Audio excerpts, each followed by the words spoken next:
our today's topic is IELTS writing. So आज के video में हम डिस्कस करेंगे IELTS की राइटिंग में क्या टास्क होते हैं, कौन कौन सी टाइप्स हैं, टाइमिंग्स क्या हैं and all. So to begin with the very first, IELTS writing की जो टाइमिंग है वो होती है 60 मिनट्स। 60 मिनट्स आपको मिलती है, 1 आवर आपको मिलता है अटेम्प्ट करने के लिए आपकी IELTS की राइटिंग को। देन नेक्स्ट इज इसकी बैंड स्कोरिंग जो है वो 9 बैंड्स है। जीटी स्टूडेंट्स के लिए टास्क 1 जो है वो अलग होता है और जो टास्क 2 है वो सेम एज होता है एकेडमिक स्टूडेंट्स के लिए, बट एकेडमिक IELTS में टास्क 1 जो होता है वो अलग होता है। So let's discuss. IELTS की राइटिंग में आपको 2 टास्क आते हैं, टास्क 1 एंड टास्क 2।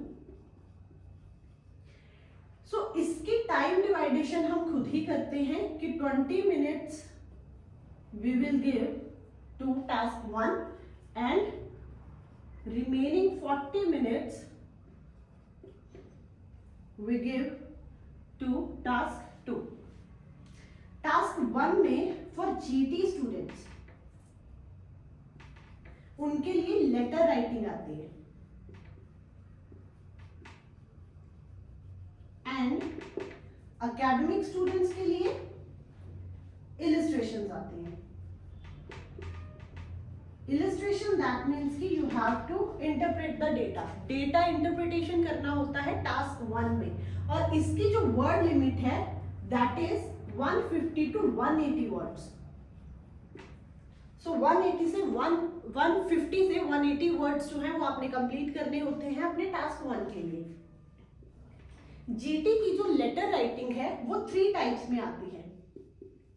या तो आपको फॉर्मल लेटर आ सकता है, या सेमी फॉर्मल, या फिर इनफॉर्मल। सो ये 3 बेसिक टाइप्स हैं लेटर राइटिंग की। सो इनमें डिफरेंस क्या है? फॉर्मल लेटर जो है उसमें वो लेटर आपको आ सकता है कि आपको एक स्टेटमेंट दी होगी, आपने लेटर लिखना है अपने मैनेजर को, अपने बॉस को, या कोई भी हायर अथॉरिटी को जिसको आप जस्ट फॉर्मली जानते हो या फिर नहीं भी जानते हो, तो वो आएंगे आपके फॉर्मल लेटर में। Then second one is semi formal. Semi formal में आपके नेबर्स आ जाते हैं।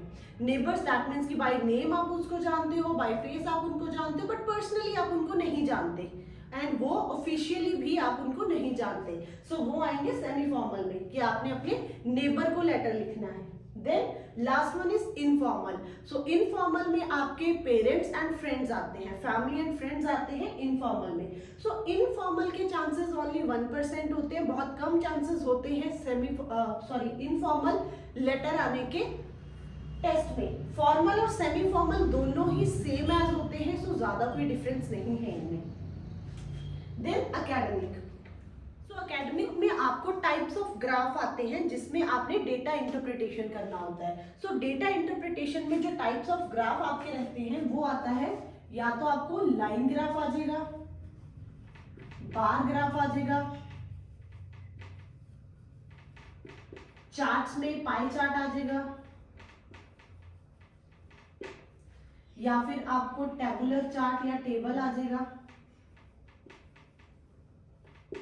मैप आ जाएगा, फ्लो चार्ट आ जाएगा, प्रोसेस चार्ट आ जाएगा, या फिर डायग्राम। सो ये सारी टाइप्स आपको आ सकती हैं फाइनल एग्जाम में। सो लाइन ग्राफ क्या होता है? लाइन ग्राफ होता है जिस ग्राफ में एक लाइन ड्रॉ होगी, ठीक है। सो this is called line graph. एक लाइन भी हो सकती है, 2 लाइन भी हो सकती है, 3 लाइन भी हो सकती है। जिसमें एक लाइन होगी उसको हम बोलते हैं मोनोलाइन ग्राफ, और जिसमें 2 से ज्यादा लाइंस होंगी या 2 लाइंस होंगी उसको हम बोलते हैं polyline graph. This is monoline graph, this is polyline graph. Next one है आपका बार ग्राफ। सो बार ग्राफ में क्या होता है? बार्स बनी होती हैं ग्राफ में, या तो वर्टिकल या तो हॉरिजॉन्टल। सो बार ग्राफ में अगर ऐसे लाइंस हो तो इसको हम बोलते हैं vertical bar graph, and this is horizontal bar graph. Next is pie chart. Pie chart में क्या होता है, आपको एक सर्कल आता है, सर्कल में डिवाइडेशन होती है इनकी परसेंटेजेस के according, like 30%, 2%, 20%, 40%, 6%, all this. So जब सर्कल में डिवाइडेशन हो, so this is called pie chart. Then tabular chart. Tabular chart में टेबल बना होता है लाइक दिस. सो टेबल में कैटेगरीज होंगी, परसेंटेजेस हो सकती हैं, नंबर्स हो सकती हैं, कंट्रीज हो सकती हैं, ईयर्स हो सकते हैं, व्हाटएवर. Then map. मैप में होते हैं किसी भी कंट्री का मैप आ सकता है, या तो कंट्री का मैप आ सकता है, या फिर कुछ कोई साइट नई बन रही है उसका मैप आ सकता है, कोई प्रेडिक्शन आ सकती है. सो this is all about map. Next is flow chart. Flow chart में आता है कि कोई आपको प्रोसेस दी है, वो इस तरीके से चल रही है एरोज में, that is flow chart. Next is process chart. Process chart में लाइफ साइकिल भी आ जाता है, कोई प्रोसेस भी आ जाती है.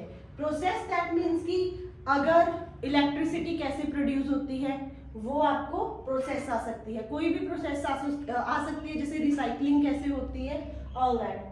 Then next is diagram. Diagram में कुछ भी आ सकता है, कोई पिक्चर आ सकती है आपको बनाई हुई, या फिर कोई और डायग्राम आ सकता है जिसके बारे में आपने इलिस्ट्रेट करना होता है, जिसके बारे में डेटा जो है आपने इंटरप्रेट करना है अपने 150 से 180 वर्ड्स में. सो this is all about task 1 for IELTS academic students.